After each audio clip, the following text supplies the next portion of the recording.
أكل جتن فيا كيسني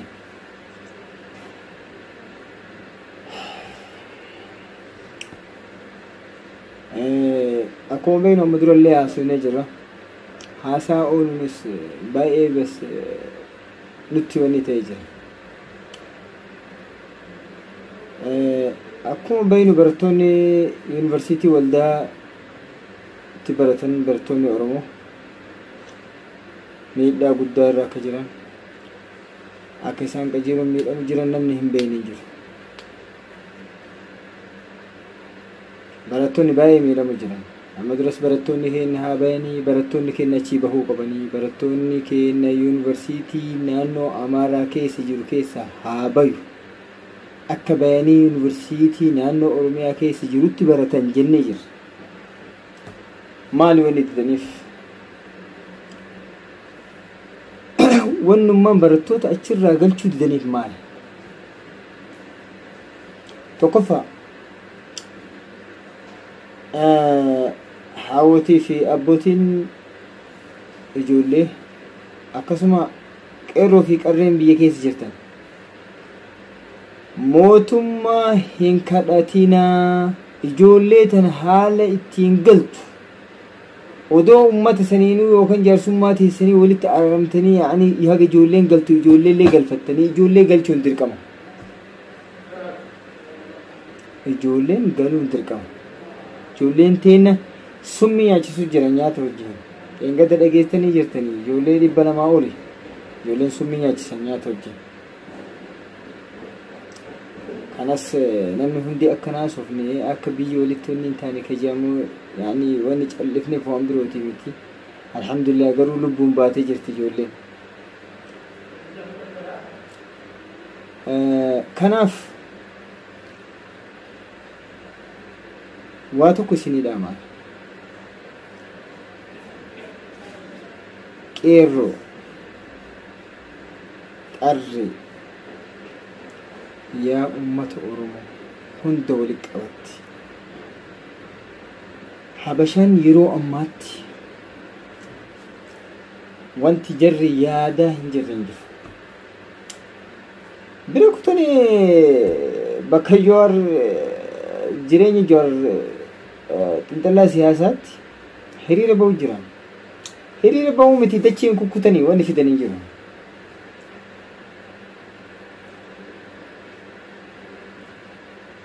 قالوا أن أجايب أمني كن كسلا نون يا أمة أورمو لإيسا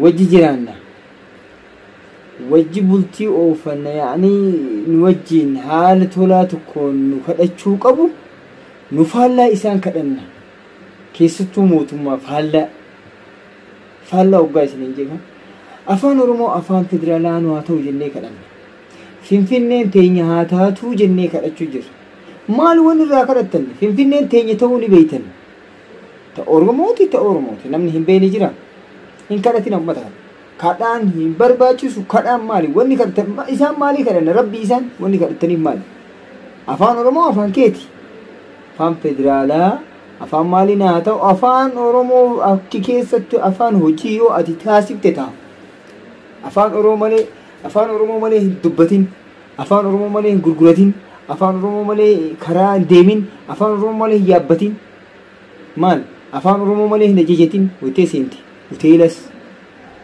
من ياتا سوغانيا تسان أفان أورمو تي نجيجت مقالتي كيس جرت بيتي كيس تچفيتي كيس تتي هندي أورمو تي ونتي راكد التمال دوب هكذا هنقبدو كدچو هنتاتو أمة يو أتي كدت أولك على نمني يوكا كدتن يو أتي اتجمتي أموهم بيتا كيرو اتمودي كناف وني إراكد التنجرو كيف أكبت إراكد التن وان كيسن وان كي أكبت كدتنم وان كي نما كدچو هنتاتو وان كي يو نرافول دركي نركافلچو تكي مو أكادا تفرد نبيت مالي تولان نما كي وان كيسن رافول تولان كدچو مال إيسا روح تولان كدچو waan kana nu godha waan kana namni wanni ummata kana ol kakaasee kokkorsee uufsee akkana na argaa taasisi kadhaa kenna kana kadhaan taas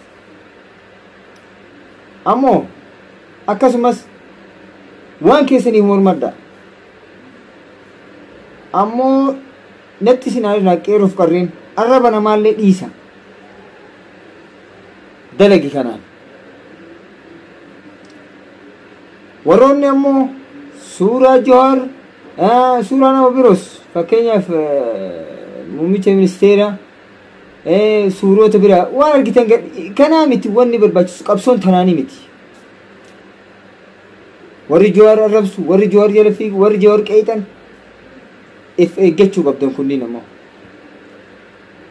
Oromoo taatee namni Jawaar jala fiidu Oromoo taatee namni Jawaarin haasaa waa jettu Facebook irra baatee eeggachuu qabdu. Eeggannaa guddaa.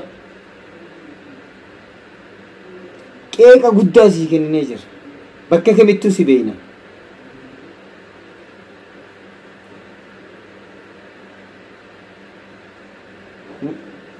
Waanuma argana haasa'u miti. Gabbayi waan keetiif morma Facebook irratti illee yookaan haasa'uu barbaadu taate nama arrabsuuf nama qeequu doon ta'an gabbayi waan kee morma wanni keenya akkana. جيد أكسي يا أورمو سنسني كإتقانو مو كانوا كأنسنين جو كنا وان كنا كرتشون كنا أمو دام سيسي كبا موميتش منستيرا كبا جما كنا جنة سلي جالنا جالنا برا سكون نتي لأني حاجة كنا سجالة تنجرو علمي أورمو يوتي ليجا أورمو يوتاتي يا موميتش منستيرا كبا جمو دكتور أبي يفهم وجه obboleessa qabda obboleettii qabda sitti haadhagaa ajjechaan ilmaan Oromoo sitti haadhagaa ajjechaan ijoollee xixiqqoo tumaan ijoollee xixiqqoo sitti haadhagamu jazaan kun bor nama qaba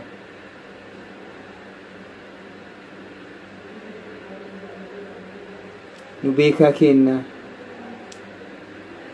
hayyuu kenna yookaan ammoo nama biyya bulchu tokko siin jenneetiin sillee jaalala si kabanyas garuu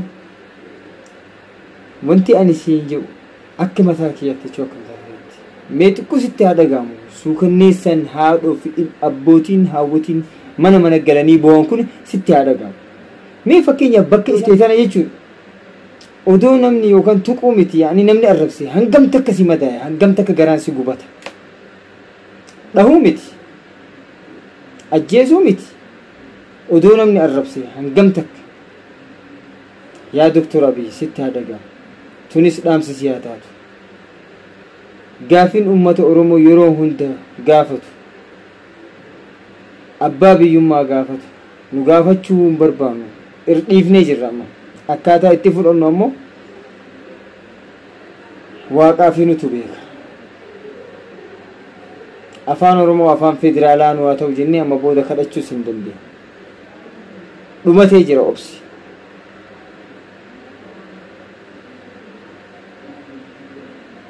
Finfinneen teenya haa taatu jennee kadhachuus dadhabnee jirra ajjechaan nurraa haa dhaabatu jennee kadhachuu dadhabnee jirra amma booda ka dhume ka bilisoomu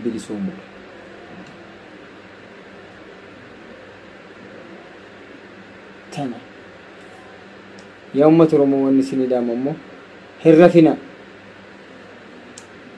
hirribni isin hin kutin hirriban nuun kutee jiranii hirribni nuun kuteetiin kun marti ka dhufe odoo rafuu baannee wanni kun dhuftu ummanni hirrafne nutu rafe haga nu rafne ummanni dachee qabate lafa tolfate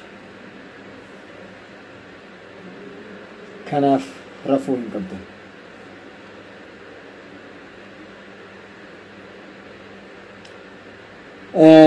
akkasumas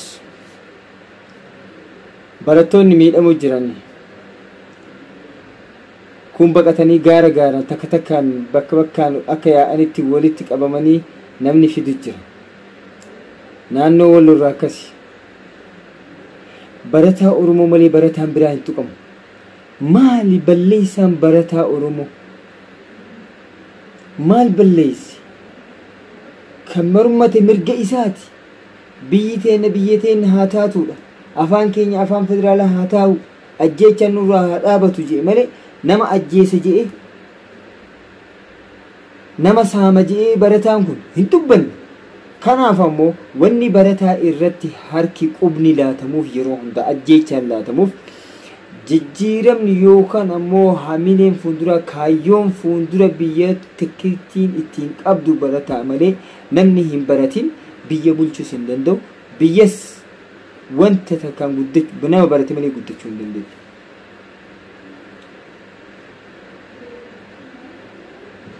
Barataa jechuun abdii hegereeti.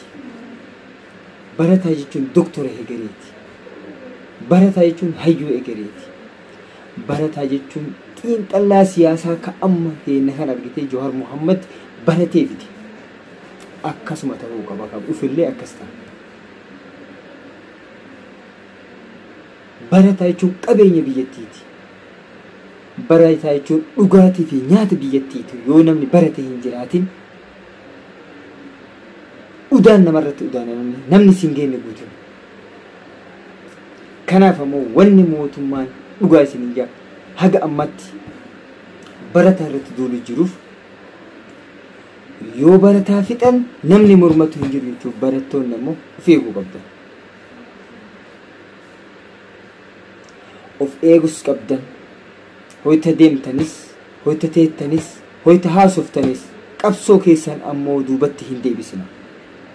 Qabsaawaan ni kufa qabsoon itti fufa. Kana laa dhibba jara sararaa deema.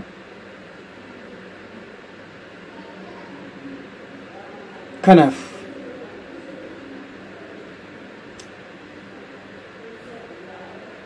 akka mataa keenyatti jechuudha. Biyyi beeyyateen haa taatu jennee caffeen handhuurti Oromiyaa Finfinneen teenna jechuu odumaa beeynu odumaa ammoo beeynee murteeffachuu dandeenyu humnaanis biyyi tun hin diigamini, biyyi tun hin badin, lubbuun nama hedduun hin galaafatamiin jechaaf obsinee taa'u jirra. Obsinee mootummaa afaan nagaatiin gaafatu jira. Garuu guyyaa takkaan fonqolchama, guyyaa takkaan kuni hin godhamu. Garuu yaa ta'u garaa haa bultu.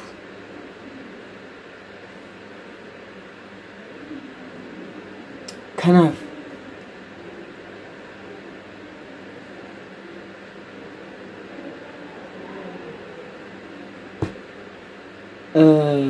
nuyi ka gaafanne mirga keenya, ka gaafanne afaan keenya, ka gaafanne biyya teenya nama saamnan jenne sabab sablammoota nu keessa jiran ni miina hin jenne. Nu namni kamuu diinni keenya namuma waan keenya irratti nu cichu malee nuyi diinni keenya sabab sablammootaa miti. Sabab sablammoota kamuu ni jaallan ni hamman garaa bal'aa qabnaaf. Nama karaa qajeelaa deeme karaa qajeelaa deemnaaf. Nama karaa jallaa deeme karaa jallaatti deemna.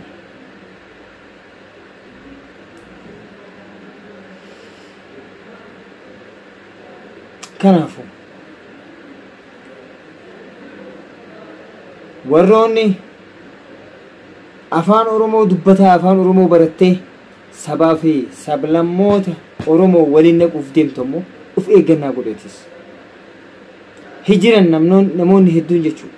Kijibaan, amantiin, sabab sablammiin, Oromoo Islaamumtiin, Oromoo fi Amaara, Oromoo Kiristaanaa, Oromoo Islaamaa jedhee haala hin taaneen warroonni akkasis if eeggadhu. Oromoon amantii waliin qoonne, kutaa waliin qoonne, lagaa waliin qoqqoodu Oromoo. Oromoon tokko. Kiristaana Islaamaa miti. Oromoon Oromoodha. Amantiin abbaa galti. Kiristaanis Kiristaana, Islaamnis Islaama. Oromummaa walii qabna ammoo tokko. Nu tokko, foon tokko nu. Dhiiga takka amantiidhaan adda baane malee. ka amantii ammoo abbaa galcha amantiin si galcha dhuunfaadha fedhii islaama fedhii kiristaanata warroonni waan akkanaa olola ooftan warroonni waan hin taane ooftan oromoo addaan kukkutuuf malee bu'aan ati dalaguuf deemu jirtu hin jiru wanni ati dalaguuf deemu jirtu wanni ati fayyaduuf deemu jirtu iddoo kanatti hin jirtu kanaaf namoota akkasii ofirraa eega ofirraa laalaa of keessaa baasa qarreef qeerroon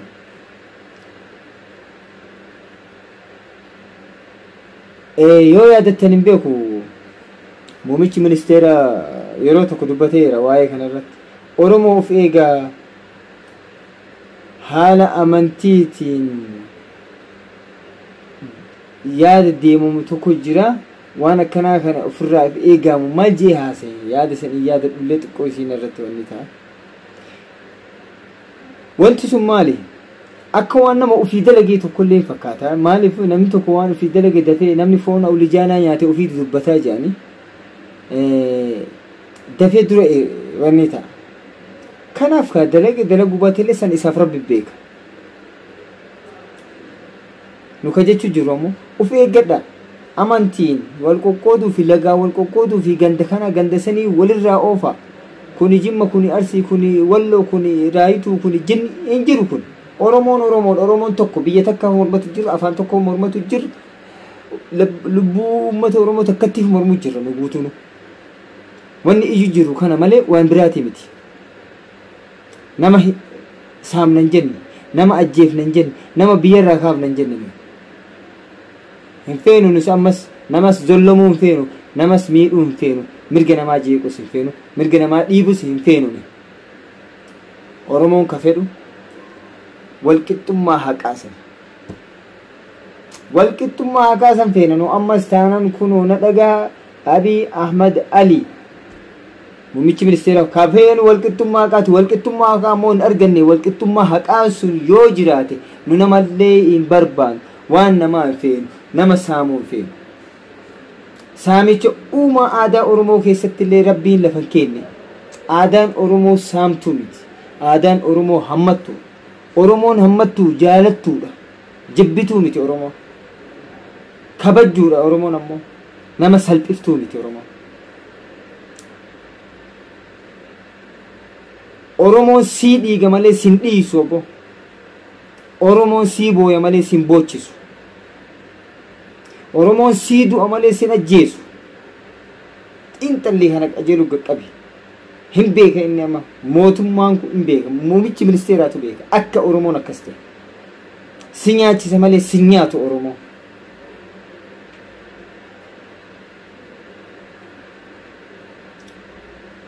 si du'a malee si dura du'a malee si ajjeesu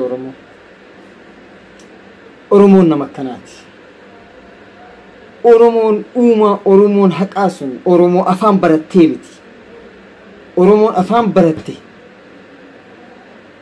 hin beenaniyyuu oromoo afaan barattee miti nama afaan oromoo barate argite oromoo odoon taane nama afaan oromoo baratee miti oromoon uumaa oromoon haqaa oromoon dhugamaan dhaabbattuun qabiiliin jechuudha abbaan biyyattii sin boochisu sii booya malee sin nyaatu si nyaachisa malee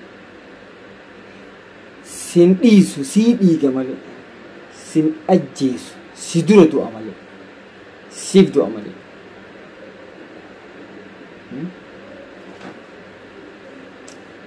oromoon ka akkanaa kanaaf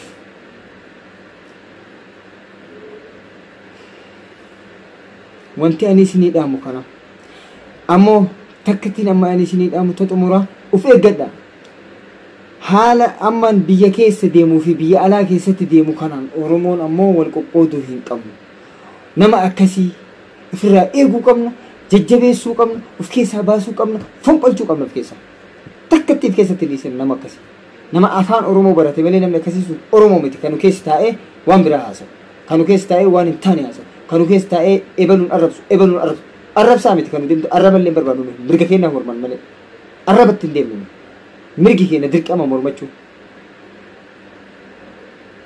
mirga keenya dirqama nurratti haga lubbuun teena jirtu tana ta'an isinii dhaamu. Kanaaf yaa uummata Oromoo dhaamsi guddaan ani isinii qabu tokko booda walitti dachaanaa tabirus ni jirti.